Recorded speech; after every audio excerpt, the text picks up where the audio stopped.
was Madagascar's capital, Antananarivo, at the peak of the Gen Z protests in September 2025. Protesters attacked homes of prominent politicians. They threw projectiles, burnt tires, and set up barricades. Authorities responded with tear gas, rubber bullets, arrests, and dusk to dawn curfew.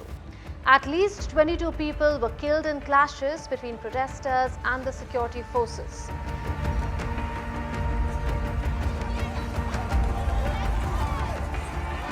Since then, there has been a military takeover in this Indian Ocean island nation situated off the southeast coast of Africa. So how did things reach here? And what do the Gen Z want? Hello and welcome to Connecting the Dots. I'm Munman Bhattacharya. Let's connect the dots.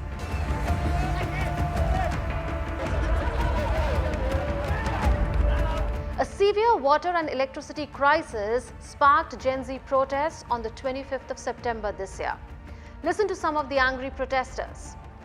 Give the people water, give the people electricity. The people are suffering too much. You in high places take advantage of your power. The people are suffering too much. The people are suffering too much. We no longer have any protectors. The protest lasted for weeks. Soon the demand of the protesters in this former French colony broadened beyond access to basic amenities. They wanted reform, accountability, and an end to corruption. They wanted the government dissolved and President Andry Rajoelina to resign. My frustration and that of all Malagasy people is about power cuts, water cuts, and above all, confiscation of rights and power by a certain segment of the population, while 90% of the Malagasy people are mired in poverty. In 12 years, no one has ever listened to us, which is why we are now insisting on the president's departure and not on dialogue. As street protests escalated, the 51-year-old president dismissed the prime minister and dissolved his government. But that was not enough for the protesters. The Gen Z wanted him out of power. In a defiant speech on his official Facebook page, the embattled president claimed he was sheltering in a safe place after an attempt on his life. Critics saw it as a bid to play victim and cling on to power. Since September 25th, there have been attempted assassinations and coups. A group of military personnel and politicians considered attempting to take my life. He even tried to dissolve the National Assembly in order to block any bid to remove him from office. But he could not succeed and was instead impeached by lawmakers. Ladies and gentlemen, since his election to the presidency of the Republic of Madagascar, Mr. Andry Rajoelina has multiplied actions likely to compromise the dignity and neutrality attached to the presidential office. He has engaged in activities incompatible with his other functions and made personal use of public resources for the private benefit of his supporters. In application of Article 40.1 of the Constitution, the National Assembly, meeting in extraordinary session, shall pronounce the permanent dismissal of the President of the Republic due to his manifest incompatibilities and conflicts of interest activities of a nature to harm the dignity of the nation and national unity. Protesters celebrated his impeachment. They danced and sang on the streets. It feels like we have just been released from prison. We know very well all the harm he has done. I'm truly relieved that Andry Rajoelina is no longer in power. This is also a message to his successor. Learn from this and don't make the same mistakes. The president had already fled the country by then. Reports suggest he flew out of the country on a French military aircraft. French radio RFI said he had struck a deal with French President Emmanuel Macron. Protesters were angry at his escape from Madagascar. Hey, what's France's role? France still thinks it's the colonizer of Madagascar.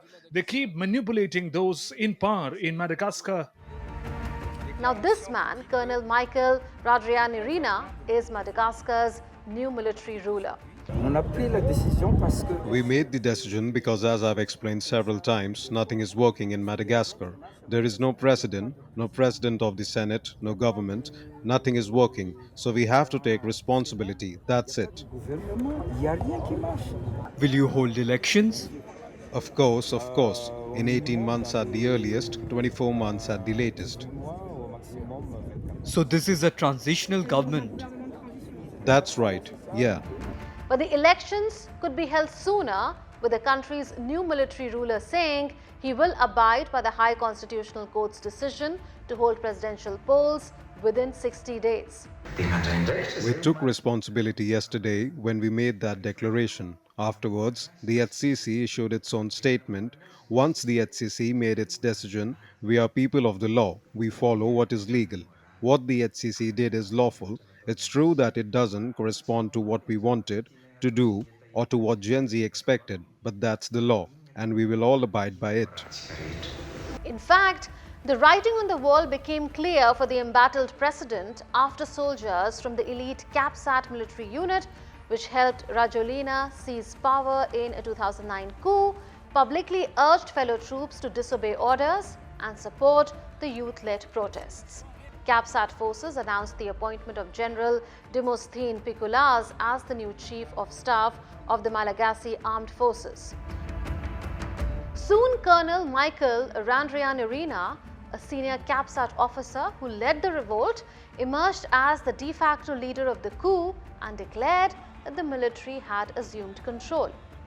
The anger of protesters mirrors recent demonstrations in countries like Morocco, Nepal and Kenya against ruling elites. Protesters sported T-shirts and flags with the same symbol. A skull with a straw hat from the Japanese manga series One Piece, used by their counterparts in Asia and Latin America.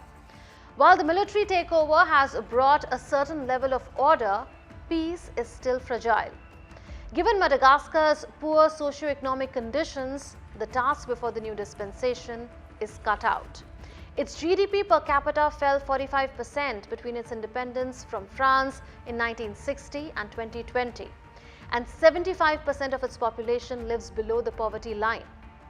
So what more do we know about Madagascar's new military ruler, Colonel Michael Randrianirina? He is part of Madagascar's elite military CAPSAT unit, the group that brought now deposed President Andry Rajoelina to power in a 2009 coup. After taking control, he suspended the country's institutions, including the Senate, Electoral Commission and top legal bodies, including the High Constitutional Court, after it validated his takeover as interim president and also ordered presidential elections within 60 days. He became a vocal critic of Rajoelina in recent years and was arrested on suspicion of instigating an army mutiny on 27 November 2023, for which he was charged, brought before court and even sent to prison, all on the same day. He was released in February 2024 after being given a suspended sentence for attacking state security and returned to CAPSAT. On 11th October, as the Gen Z protests against Rajoelina gathered steam, Randrianirina recorded a video in which he called on Madagascar's security forces to disobey orders to open fire on protesters. Some CAPSAT soldiers then joined the protests. Amid the churn in Madagascar, the question remains: can the change in regime and the upcoming elections address the grievances of its people and the country's deep-rooted issues? Madagascar stands at a crossroads. The nation's future depends on how swiftly it can bring systemic change. From the drought-hit south to the bustling capital, the message is clear. The world's fourth largest island is fighting not just for growth, but for survival.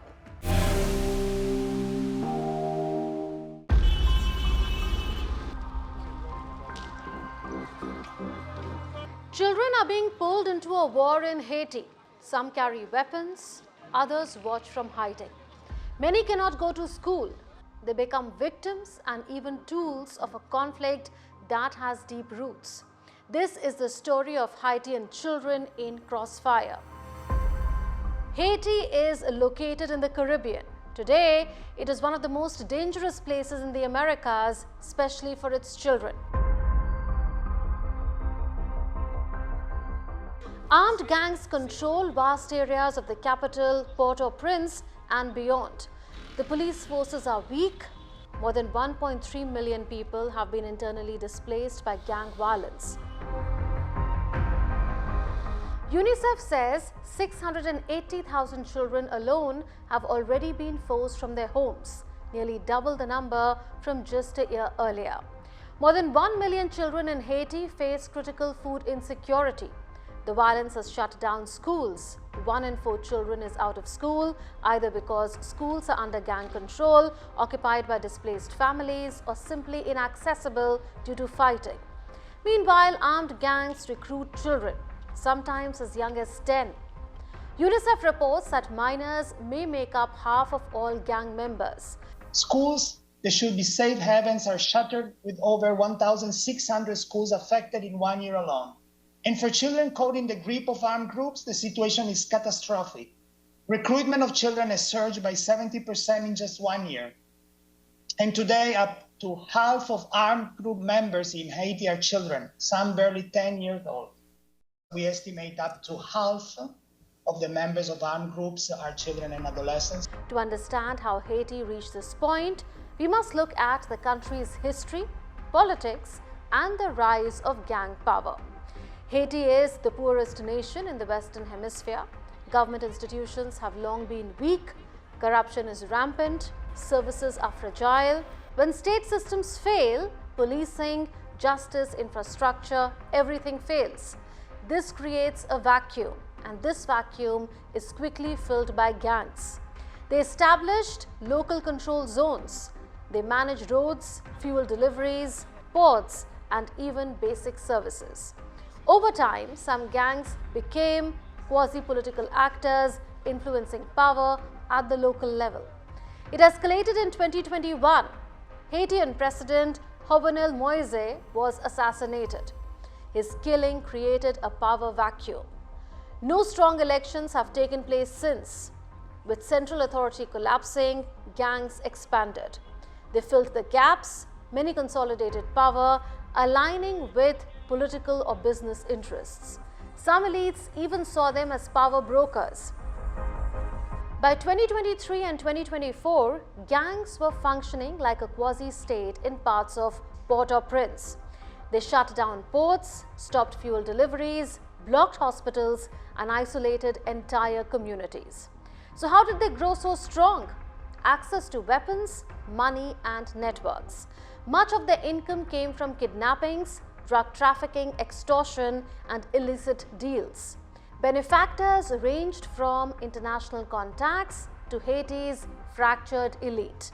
A key development was the formation of coalitions among gangs. One of the most powerful is led by Jimmy Barbecue Cherizia, who brought together multiple groups under the Federation G9, Family, and Allies. In early 2024, G9 merged with rival gangs into a broader coalition called Vive Ensemble. Together, they launched coordinated attacks, striking government facilities, attempting a siege on the international airport, and expanding control across the city. Today, these networks dominate as much as 80 to 90% of Port-au-Prince. They control movement, trade, services, and security. Cherizia presents himself as a revolutionary, but human rights groups accuse him of massacres, rape, extortion, arson, and terror tactics.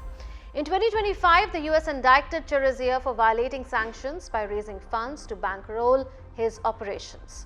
Washington offered up to $5 million for information leading to his arrest. Though barred from holding official posts under UN and US sanctions, his influence is very much present in Haiti's political dynamics. And so, Haiti today is in a fragile transitional state. No strong democratically elected government has been in place since Moise's death in 2021. A transitional presidential council was formed, charged with appointing an interim prime minister and preparing for elections. But progress is slow. In November 2024, the council abruptly dismissed its interim prime minister Gary Connell and replaced him with businessman and former Senate candidate Alex Didier Fils-Aimé. This was again a sign of ongoing political dysfunction. In October 2025, a meeting of Haiti's leadership in Port-au-Prince was disrupted by a hail of gunfire. This highlights how security remains under gang control.